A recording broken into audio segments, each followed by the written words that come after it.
கர்த்தருடைய பரிசுத்த நாமத்திற்கு மகிமை உண்டாவதாக. இந்த காலைவெளியிலே தொடர்ந்து தேவனுடைய வார்த்தையை தியானிக்க கர்த்தர் நமக்கு கிருபை செய்வாராக. 1 கொரிந்தியர் 11ஆம் அதிகாரம் 1ஆம் வசனம். நான் கிறிஸ்துவின் மாதிரியை பின்பற்றுகிறது போல் நீங்கள் என்னுடைய மாதிரியை பின்பற்றுங்கள். ஒருமுறை எங்கள் பாஸ்டர் அவர்கள் தொலைபேசியில் தம்முடைய விசுவாசிகள் ஒருவரை அழைத்தார். அந்த நபருடைய சிறிய மகன் அந்த அழைப்பிற்கு பதிலளித்தான். பாஸ்டர் தன்னை அறிமுகப்படுத்தி கொண்டு அவனுடைய தகப்பனாரிடம் பேச வேண்டும் என்று கூறினார். பையன் தான் தகப்பனை அழைப்பதாக கூறவே அவர் தொலைபேசியின் மறுமனையில் காத்திருந்தார். அதற்கு பின்னர் அங்கு மெதுவான குரலில் இருவர் பேசிக்கொள்வதை பாஸ்டரால் கேட்க முடிந்தது. ஓரிரு நிமிடங்கள் கழிந்து அந்த சிறுவன், பாஸ்டர், அப்பா தான் இங்கே இல்லை என்று சொல்லுகிறார்கள் என்று தொலைபேசியில் பதிலளித்தான். நம்முடைய பிள்ளைகளை நேர்மையும் உண்மையும் உள்ளவர்களாக இருக்க வேண்டும் என்று நாம் அவர்களிடம் கூறுகிறோம். அவர்கள் பொய் பேசும்போது நாம் அவர்களை தண்டிக்கிறோம்.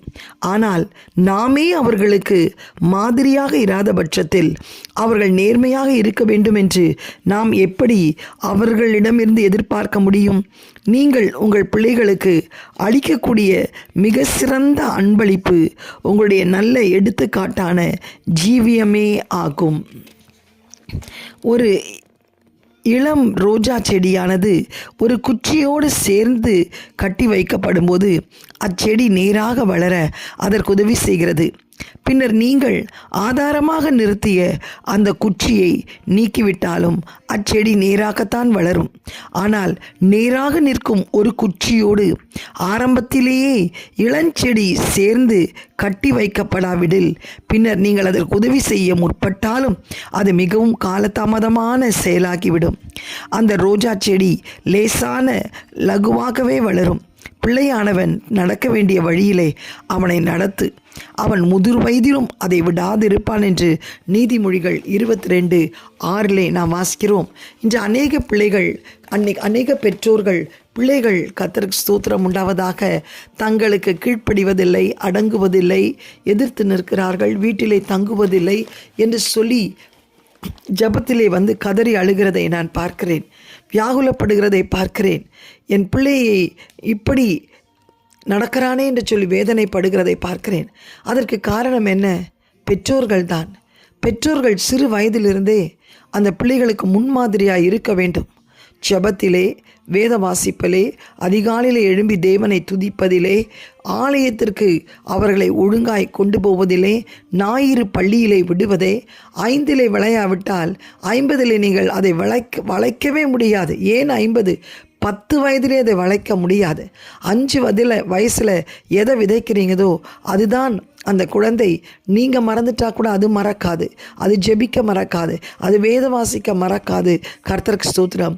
இன்றைக்கு பெற்றோர்களாகிய நீங்கள் உங்கள் பிள்ளைகளுக்கு முன் மாதிரியாய் இருக்க வேண்டும். ஒரு பிள்ளை மிகவும் கோபப்பட்டது. கர்த்தருக்கு ஸ்தோத்திரம்.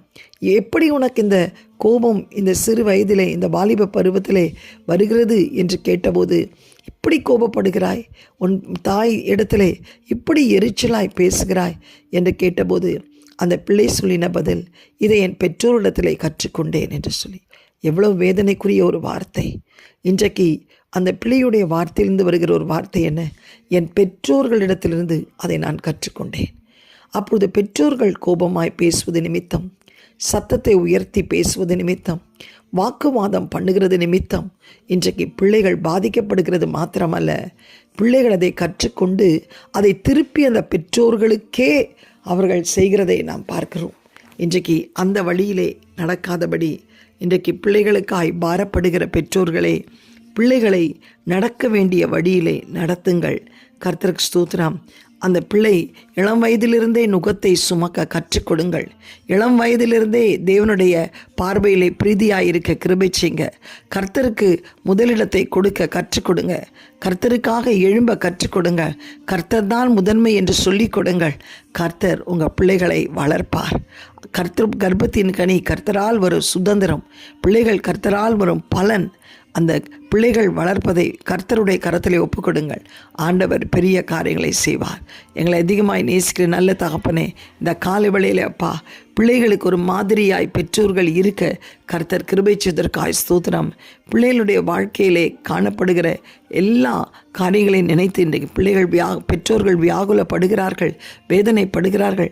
என் பிள்ளைகள் ஆலயத்திற்கு போவதில்லை, என் பிள்ளைகள் கர்த்தருக்குள் வளரவில்லை, என் பேர பிள்ளைகள் ஆண்டவரை விட்டு விலகி இருக்கிறார்கள் என்றெல்லாம் சொல்லி வேதனைப்படுகிறதை பார்க்கிறோமே. ஆண்டவரை, இந்த வேளையிலே பிள்ளைகளை நடக்க வேண்டிய வழியிலே நடத்துறது மாத்திரமல்ல, பெற்றோர்கள் பிள்ளைகளுக்கு முன் மாதிரியாயிருக்க கிருபை செய்யும்.